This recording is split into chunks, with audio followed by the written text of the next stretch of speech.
हम ही को कातिल कहेगी दुनिया कि दुनिया हमारा ही कत्लो आम होगा। मैं आपके सामने एक बार फिर ऐमन रिजवी, और जिस तरह कल रात हमारे पास एक मुद्दा आया था, 11 तारीख की रात में हमारे पास एक कॉल आई तैयबा जी जो मेरी फ्रेंड हैं, और उस वक्त उन्होंने कहा कि उनकी कोई नोन टू है, वहाँ पर 3 लड़कों के साथ मॉब लिंचिंग की कोशिश करी गई। उनमें एक का नाम फारूक बताया, एक का नाम फ़हीम बताया और एक का नाम फैज़ान बताया। इस वाली वीडियो को फिर उन्होंने तो वीडियो भेजी, हमने सोशल मीडिया पर खूब दबाकर उसको वायरल करा, और फिर हम यहाँ तक पहुँचे, काफ़ी सारी स्टोरियाँ चलाई। उस वक्त मेरे साथ मेरी फ्रेंड छोटी बहन एडवोकेट सुप्रीम कोर्ट में एडवोकेट अंजुम में थी, और फिर हमारी टीम में एडवोकेट सुप्रीम कोर्ट के एडवोकेट मुश्ताक साहब भी थे, और जर्नलिस्ट रूबा अंसारी हमारी फ्रेंड है जो मिल्लत टाइम में जर्नलिस्ट है, ये भी हम सब साथ थे। और हमने फिर इस मुद्दे को देखा, इस मुद्दे को उठाने की कोशिश करी, और आज हम इनके घर पर आए। कल मैंने इन लोगों से बोला कि देखिए हम आपका मुद्दा उठाएंगे, पहले आप इसके खिलाफ एफआईआर करवाइए कि जो आपके ऊपर जुल्म हुआ है। वो बंदे हैं फारूक साहब, जिनकी वो वीडियो जबरदस्त तरीके से मेरे इंस्टाग्राम पे भी 40-45 हजार लोगों ने देख ली है। ये वही भाई है जिनके सर पे लगातार कोनियां मारी जा रही हैं, और एक हिजड़ा जो वो कह रहा है कि मुझे बाप बोल, और मेरी माँ जो नपुंसक है या मेरी बीवी जो नपुंसक है उसका बेटा बन जा।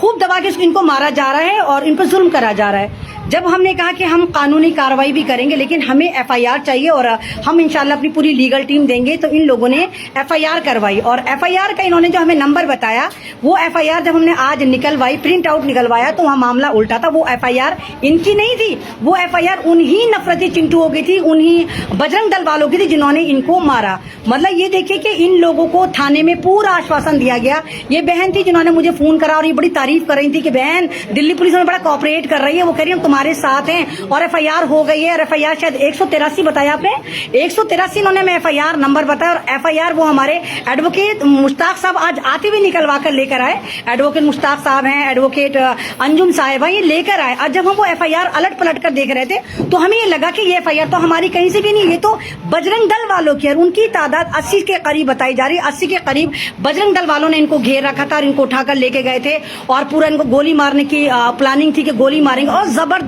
तरीके से इनको मारा गया। कोनियों से मार रहे हैं गाड़ी में बिठाकर, और कह रहे हैं कि कबूलो कि तुम गाय लेकर गए। और जबकि इनके पास वो पर्चियां थी, पर्चियां उनको कहते हैं कि ये दिल्ली का वाकया है, दिल्ली का प्रीत विहार जो एक पॉश कॉलोनी मानी जाती है, गाजीपुर मंडी जो स्लैटर हाउस है, गाजीपुर मंडी से ये लोग जानवर लेकर आ रहे थे, और हर जानवर की पर्ची होती है। तो इनके पास 5 जानवर थे, और 5 जानवर की इनके पास पर्ची थी। 3 भाई थे, ये 2 कजिन थे, क्या नाम है, फारूक साहब और एक फैजान और एक फहीम।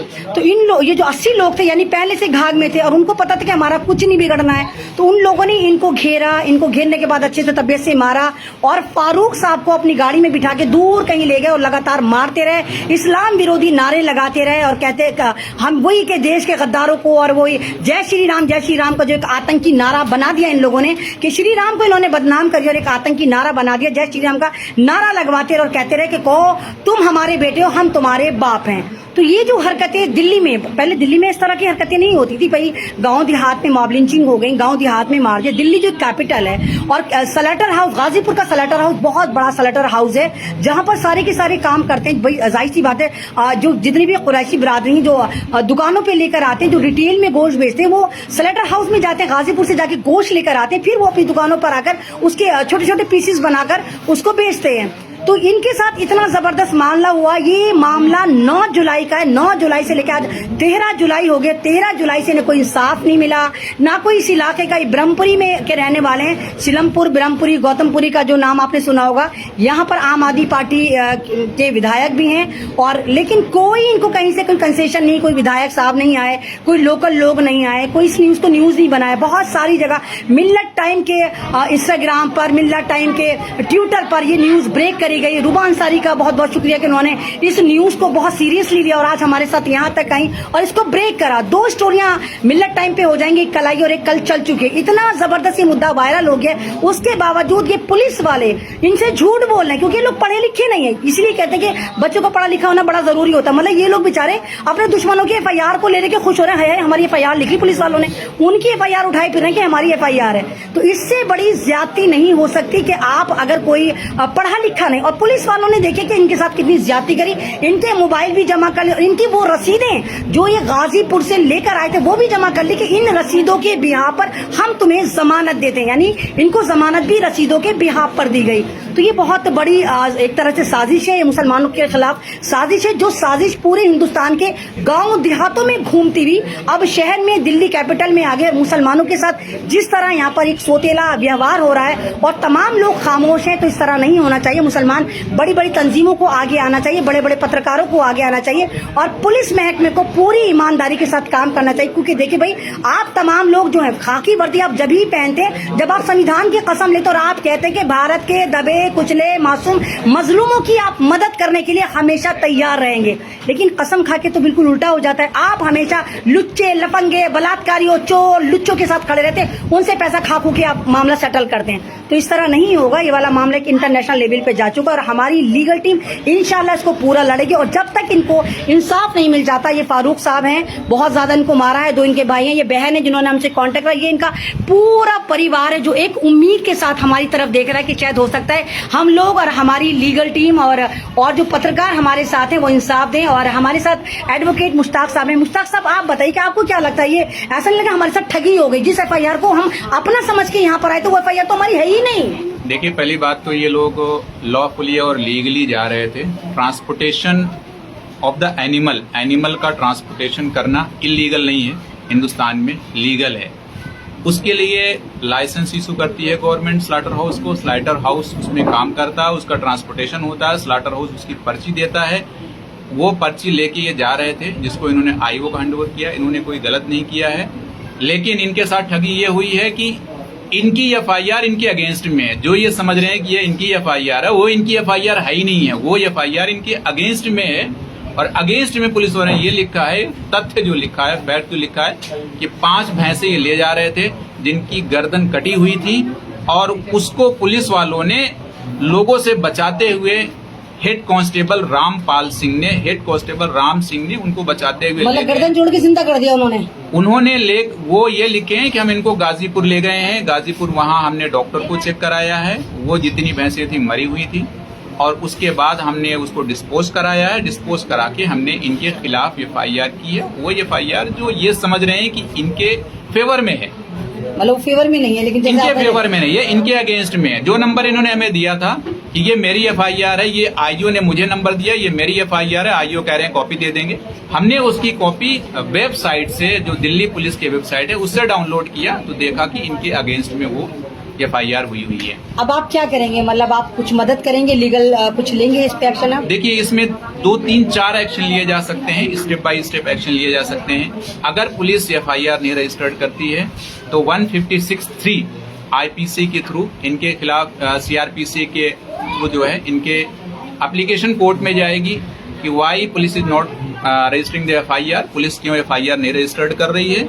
सेकेंडली ये है कि अगर पुलिस FIR रजिस्टर्ड करती है, उनके खिलाफ एक्शन लेती है तो ये इनके हक में है। लेकिन इन्होंने रिटर्न कंप्लेन नहीं दिया था, पुलिस ने इनकी बात को नोट डाउन किया, मे बी जनरल डायरी में किया है या जनरल डायरी से हट के जो उनकी अपनी प्राइवेट डायरी है उसमें किया है, ये नहीं पता हमें। लेकिन इनका कहना ये है कि हमने पुलिस को बोला है और पुलिस ने जनरल डायरी में हमारी कंप्लेन को लिखा हुआ है।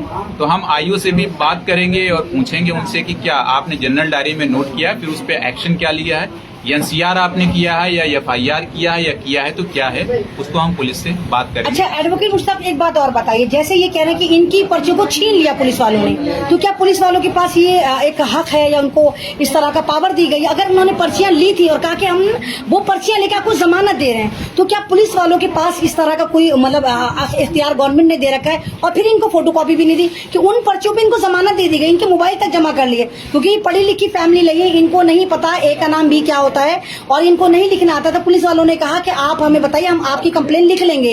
तो मतलब इनके साथ तो बहुत खतरनाक ठगी हुई है। ये तो पुलिस वालों ने भी इलीगल काम करा ना, आप किसी की पर्चियां उसका सबूत कैसे ले सकते हैं? ये बात सही है कि पर्ची छीनना नहीं है, लेकिन अगर पुलिस के पास कोई भी कंप्लेन जाती है तो सबसे पहले पुलिस उसमें इंक्वायरी करती है, इन्वेस्टिगेशन नहीं करती है।